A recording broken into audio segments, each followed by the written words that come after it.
Okay, hi, this is David with Logistics123. Going to go through some quick questions and answers. First of all, how to start a company with an emphasis in logistics. Basically what you need to do is you got to go find yourself a already established logistics company, private courier company, who's got some clientele built up already. And second thing you're going to obviously need is a car, and just basically be prepared to do about 99% of your work through your car. The other thing that's important is you'll have to get your insurances set up and get it going right away. Some logistics companies will let you use their insurance for a short period of time.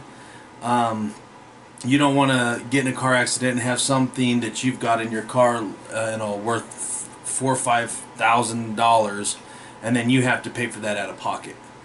The other thing is you need to get a business license, which is really easy. You just go on the Utah State or whatever state you're in's website, and you basically follow the links, and they'll take you right through setting up and getting your business license. It just requires a couple questions, answers, name of your business, and pretty much once you get that set up, you're good to go, because you're getting what's called an EIN number, and that's used for tax purposes at the end of the year. And when starting a logistics business, keep in mind that your mileage is a 100% tax write-off, and any expenses you incur through the business also tax write-off. So you'll want to keep good records on your mileage, your gas, your cell phones, any home space you use for the business, but the majority of it just is going to be mileage write-off. For example, I made $100,000, or I made $83,000 last year. I had 100,000 miles.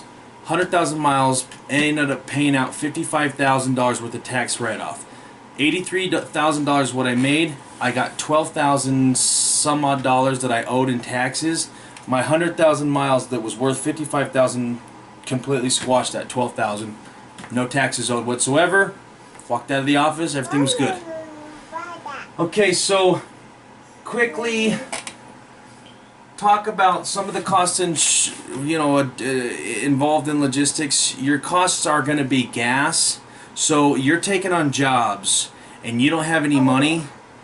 You have to wait till your client pays you. This is why it's also good that you start working for an established logistics company, because a lot of the time payments could be 2-3 months out, and then all of a sudden you'll get $50,000, $60,000 deposited into your bank account. Well, when you're going out and you're living check to check right now and you need that money ASAP, you need to go to another logistics company who's already established. They've already got money to pay their contractors, and you go through them at first to get yourself established, get yourself familiar with the processes, and they'll be able to get you that guaranteed money. And even after, if you have problems with gas, they probably will be able to advance you some money, as long as you're a good person, you've been doing some jobs for them, you're making them money. Of course, they're going to advance you some cash. Very flexible, but you have to start working with an already established logistics company. If you don't, you go out and you just start to tackle it yourself, you're going to need initial cost to cover gas, insurance, and it's, can get pretty expensive depending on how many miles you're driving a day and what kind of car you're driving.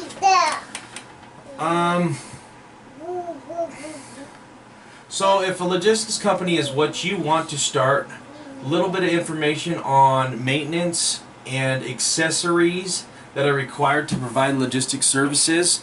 So the main thing I use is a little portable dolly, but after about 1.5 years, the majority of this time I pull that dolly out is maybe once or twice every month, if even that.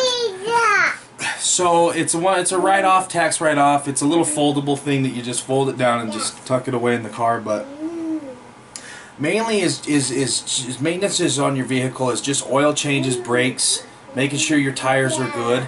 I have to change my oil once a month. I use full synthetic oil. I baby my baby because it takes care of me. And I also use high-grade gasoline, the 91 grade. And I always fill up with 91 grade. It's the best. It's what I do to take care of my motor. I change my oil personally every 4,000. Some people change it every 3,000. So that's why you're changing it once a month. And it might be a better idea for you if you start a logistics company to know how to change your own oil, because for me, full synthetic oil changes cost, for me to do it, around 35 bucks. But if I was to go to a Jiffy Lube or whatever and have them change it, every single time it's going to cost about $75. And you always got deals going on at Checkers and O'Reilly's and AutoZones where you get 5 liters of full synthetic oil, which is better than the conventional oil. It's deeper penetration. Anyways, you get a free filter and stuff. So they like to hook up people who come and want to do this type of maintenance themselves. Same with brake pads. I went and did my brake pads. It cost me literally $75, and I got 50 of that returned to me just to get brake pads. Done it. It was easy and it was in and out. I called Midas, asked them for a quote. $476. $476. So I saved myself $400. If you got $400 to throw away, go ahead, throw it away, because that's not me. Proper attire and PPE. You really don't need any protection equipment.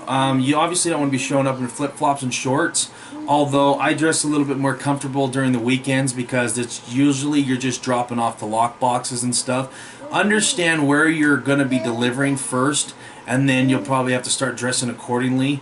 Most of the time I do wear a nicer, button-up shirt with just some Dickie pants.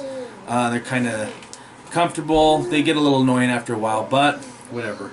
You just want to be presentable when you're going in and out of clients' buildings, passing their customers, as well as you're representing a bigger client, and so they want you to act and conduct yourself as if you were themselves. Even though my boss, she sits around in sweatpants and Cowboys t-shirts with dogs running around her office all the time. Anyways, collecting and dropping off package procedures are what they are called in the real world. It's called an on-board. So when I claim property from the airport or from somebody's business, I now have that package on board, and that's the time where I've signed for, which is releasing their property into my possession, which is where that insurance comes in. You want $1 million plus insurance a year. That point, I now have possession of that property from that time until I drop off. And the drop off is called your POD, proof of delivery. And at that point, I then will get a signature for my goods to them, and then they sign. They basically, now I've released property to them, and now they're now liable for whatever it is. Proof of delivery and on board, that's what it's always going to be called. For now, we're going to go ahead and finish it off with that, and thanks for watching the video. I'll have another one here shortly talking about some purposes, and then also talking about the types of people who I would think are interested in a logistics company. Thank you.